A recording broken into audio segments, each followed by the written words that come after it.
All right, so I come from an IT background like most of you. And for me, change management was always about IT systems, those IT's complex systems. And we had to manage all its risks, mitigate them, understand their interdependencies. And yes, document those at the minute detail. And finally, get that coveted CAB approval.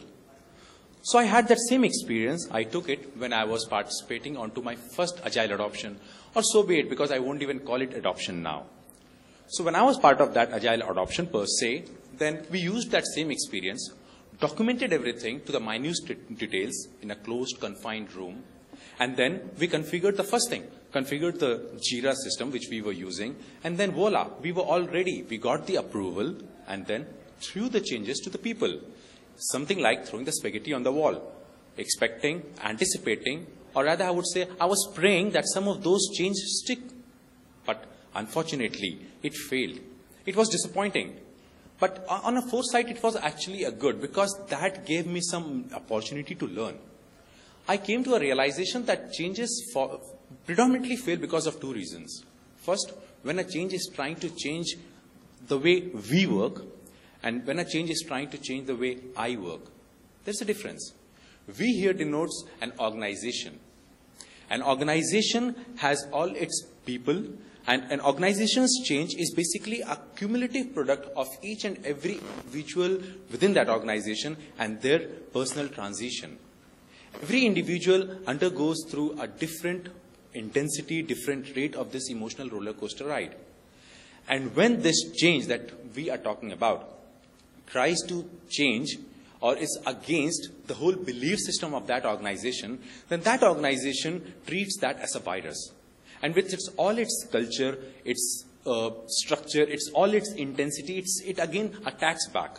It's like a perfect bad organ transplant. It kills that change. So yes, culture is very important.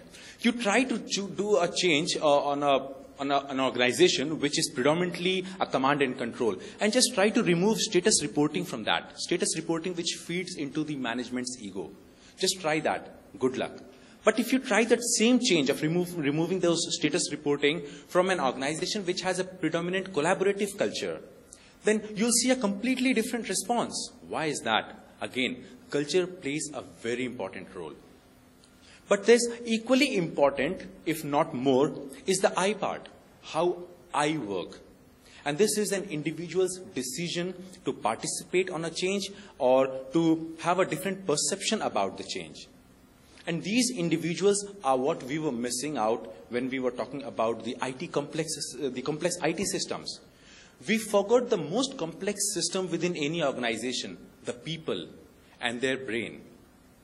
So for that, let me talk about how we can change people's resistance toward the change or their perception toward the change. But for that, let's talk about how this whole brain is structured around it. So our brain is basically, now this is more around neuroscience, just some background before we talk about the change part of it. So what we see, our brain is the product of millions of years of evolution. The first part of the brain which was developed was the reptilian complex. Now this part of the brain is majorly about reproduction, eating, sleeping, merrymaking. The survival at the best. So when you see fire anywhere, you don't stop over there to do a root cause analysis. Your brain immediately sends you a signal that, dude, run away. Your survival is at threat.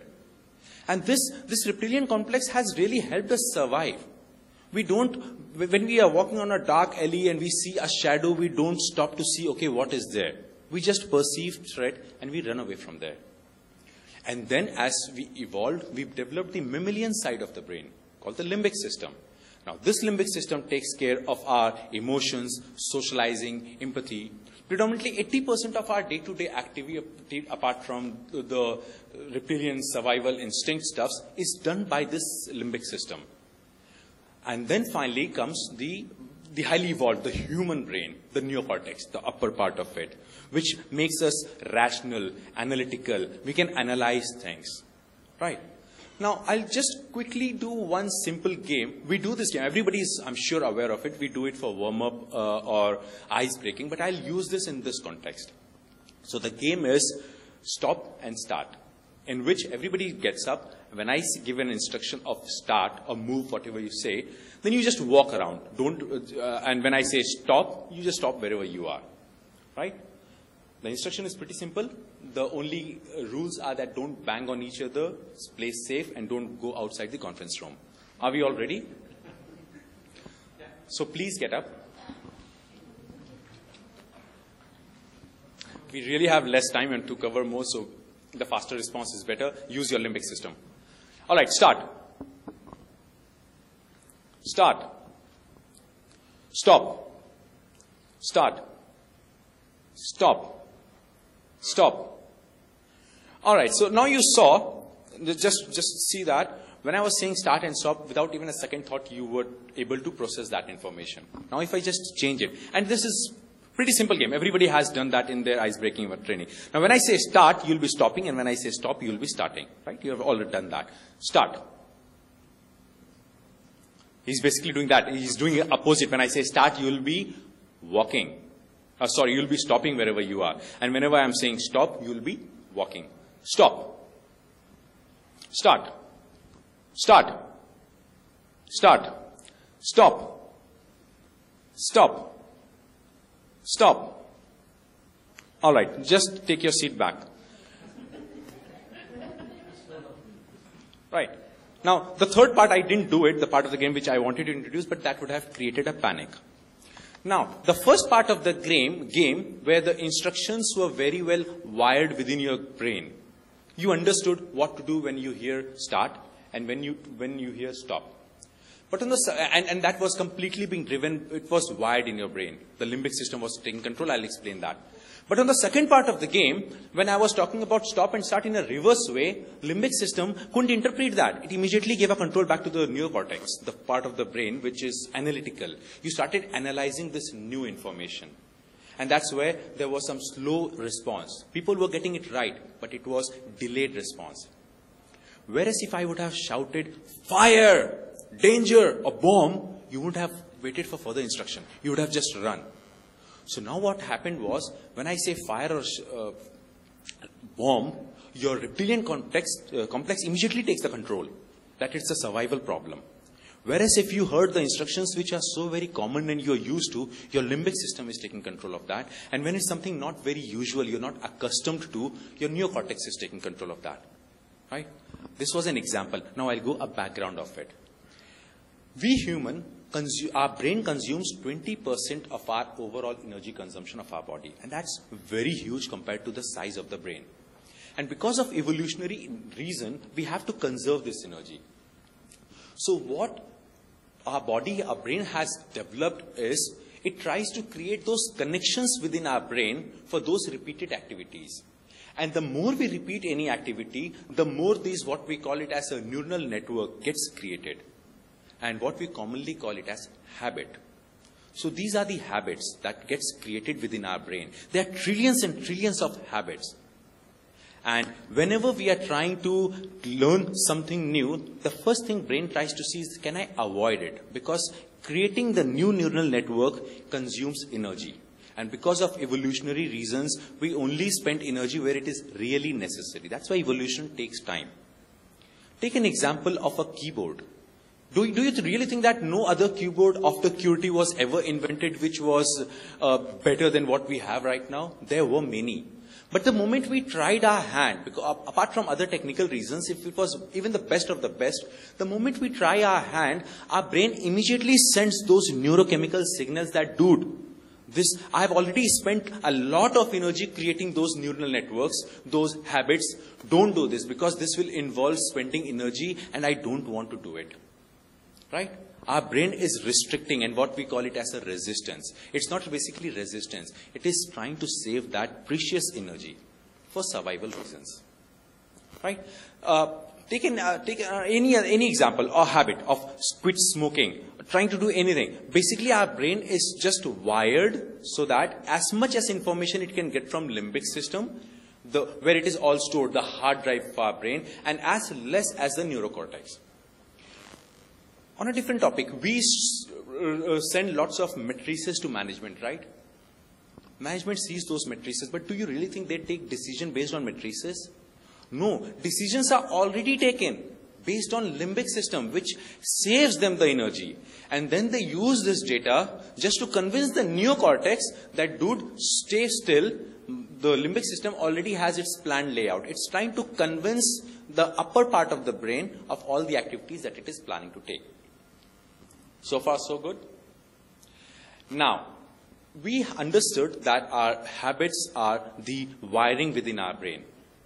But whenever we are talking about introducing a change, it's about trying to convince that part of the brain that how can I unwire and rewire the brain. And it's not so very easy. Changes are never easy. But we still have to do that. And for us to do that, let's convince our brain by trying to be what we call it as emotional response of the brain. We try to trigger the emotional response of the brain. Now, on that note, I'll just use the reference of this. Everybody has this on their desk. Just open it. And what we just now spoke was the 3 sides of our brain. On the top side. Now, for us to create that response for us to drive that emotional response to the brain, this is really necessary, we engage the brain. And how do we engage the brain? The best way to engage the brain is ask them the question. Give them the objective and tell them that, okay, how do you think you need to participate in the change? And it has been proven through various scans that when you engage people in asking the question and they have to generate this insight, then a chemical called dopamine gets released within the brain. They feel the pleasure. They feel really good about it, and they want to invest onto that. And there is also something called IKEA effect. When they have constructed or designed their change by themselves, the IKEA cognitive biases, I suppose everybody knows, right? The whole success behind IKEA furniture is because people are making it by themselves. So they are more obsessed with it because they have spent energy around it. And this is the whole IKEA effect behind the change also. Because if you involve them in designing that change, they'll be more passionate about that change. So we have to engage them. And whereas if we don't engage them, we do all the thinking on their behalf. And then what we are doing is we are leaving their brain to wander around. And when they are wandering around, their energy goes toward the negative side. That is, they try to get those toxic neurochemicals from the brain that don't change around it. And rather than being with the change, they go against the change. Right? So we understood that, yes, we had to give them the objective, and then we had to engage them with right set of questions. But what questions? Most of us are agile coaches. We know powerful questions to be asked to come to some kind of an insight. But what kind of questions is, again, we went back to the brain and how brain is structured. The brain is 2 parts, right? As even Daniel Kahneman suggested, system 1, system 2. So there's one part of the brain which is looking for, can I do it? The ability aspect, which is basically onto the neocortex. And the motivation aspect of the limbic system, is it really worth doing it? The motivation aspect. So we had to structure our question on the motivation as well as ability aspect. That's very good. But we human don't live in isolation. We are very social animal. Social to an extent that, you know what the worst punishment in a jail is? Solitary confinement. So the best way to punish anybody is to just keep them away from the murderers, rapists and convicts. We are so social that we love the company of those unwanted people rather than staying alone. So yes, when we are asking the question about the motivation and the ability aspect, we have to ensure that we are not just asking the personal motivation and personal ability, but also the social as well as structural motivation and ability aspect of it. Fair enough? So basically, now if we look at the third diagram, it just says that I will change my behavior if I see that my leaders and colleagues behave differently. Right? Now this is more around the social part of it. I understand what is being asked and it makes sense. This is the personal motivation and ability aspect of it. I have the skills and opportunities to behave in the right way. This is the first one, I understand was the motivation, personal motivation. The next is the personal ability aspect.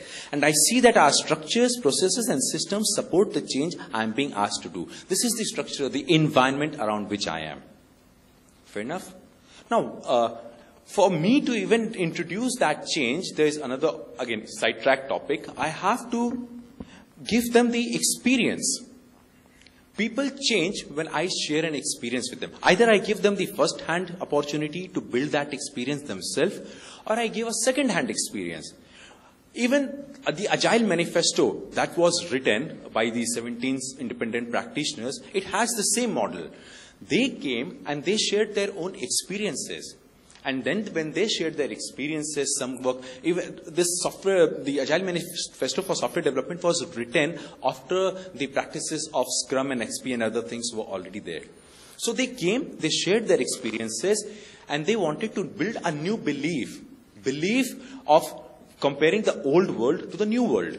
So that's how it was all written. If you see the Agile Manifesto, it was the customer collaboration over contract negotiation. So they said that our new belief is around contract negotiation, in individuals and interactions over. So they are helping us build the new beliefs based on the experiences that they had.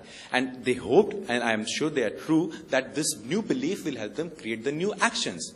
And that's what we are supposed to do as a change agent.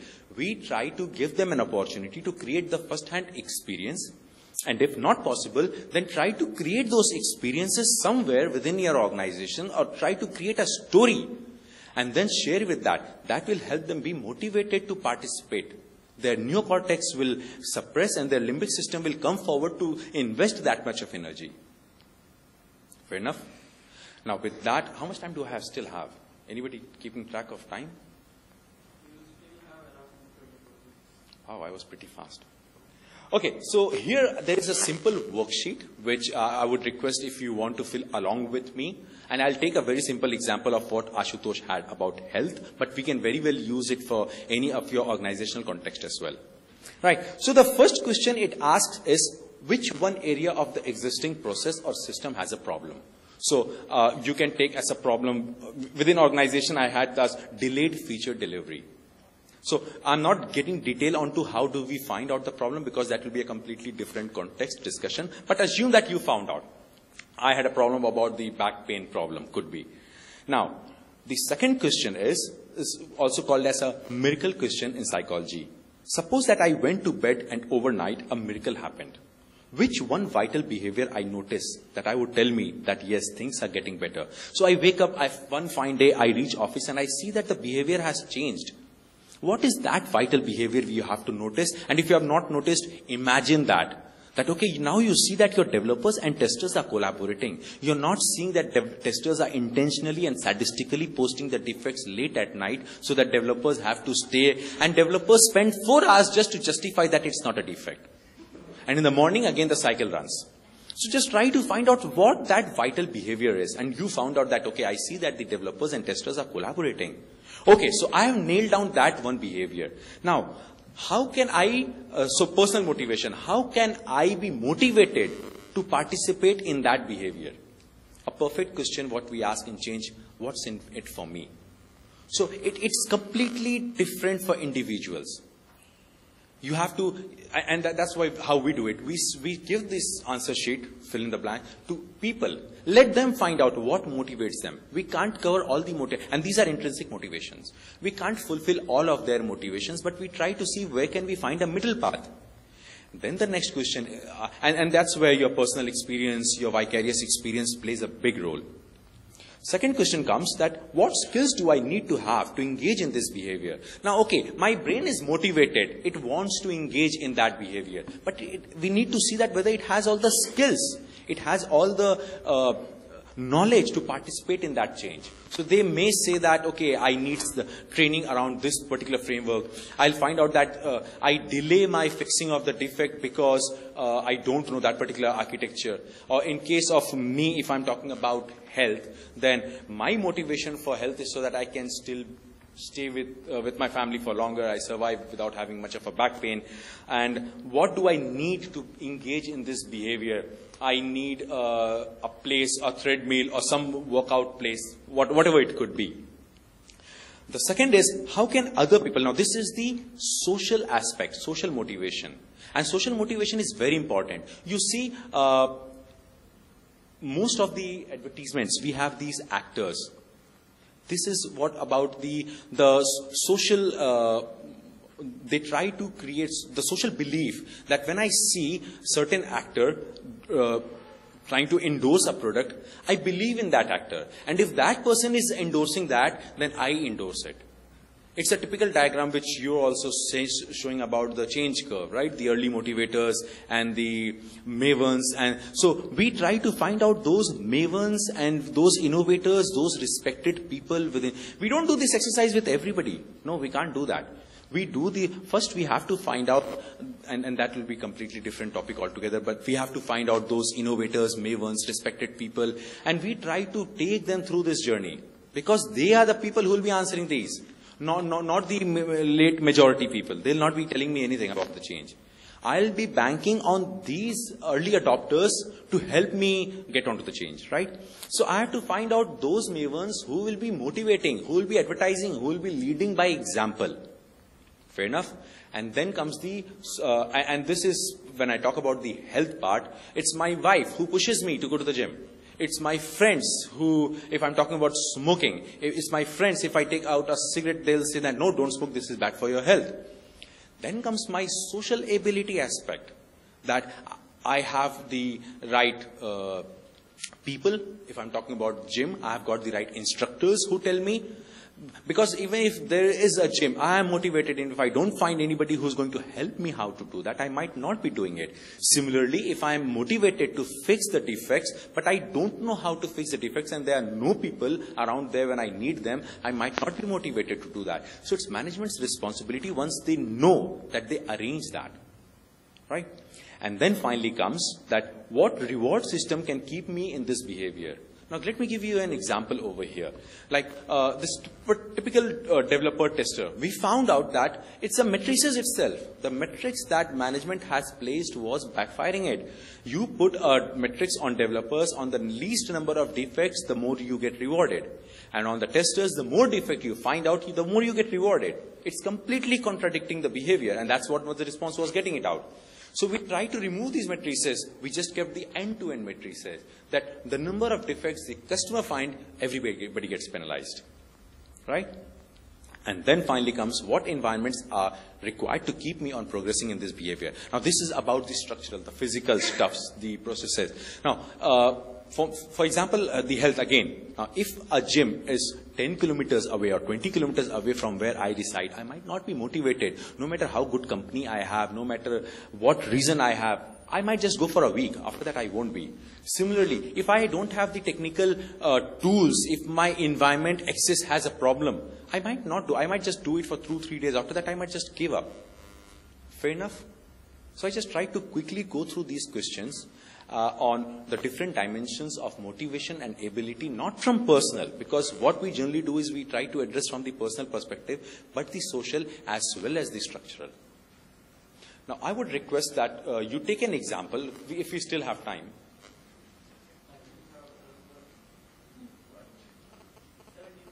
So do you want to just give it a try of this question? Because most of your questions may come up when you try yourself. So I just try to go very quickly so that I give an opportunity for you to fill this up by yourself. And any question in between? Or was it so boring a topic about neuroscience and human psychology that, okay, just keep listening.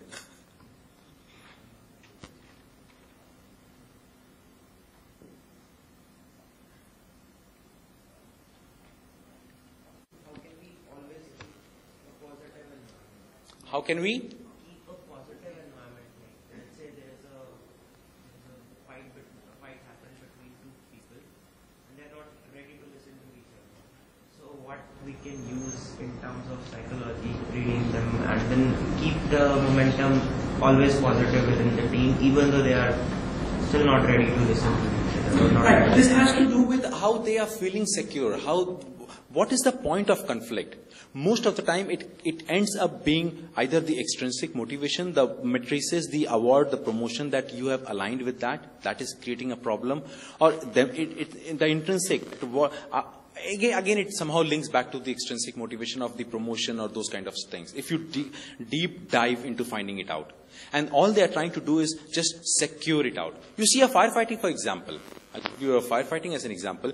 Every day, a person is fixing that issue back to back, spending 2 hours. But if you ask them to stop, dude, why don't you just spend 8 hours ago and do a permanent fix? They'll not do it. Predominantly because of 2 reasons. First, again, survival. If they fix that, next day they won't have anything to do.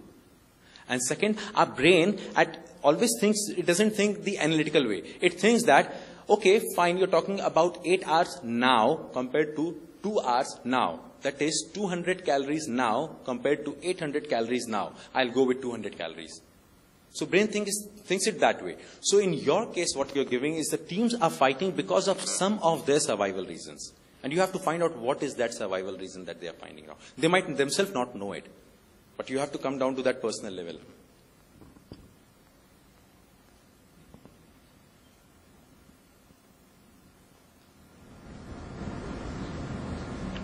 Use that and try to find out the answer. If we don't have any questions, then I'll wrap it up. And Anshuman.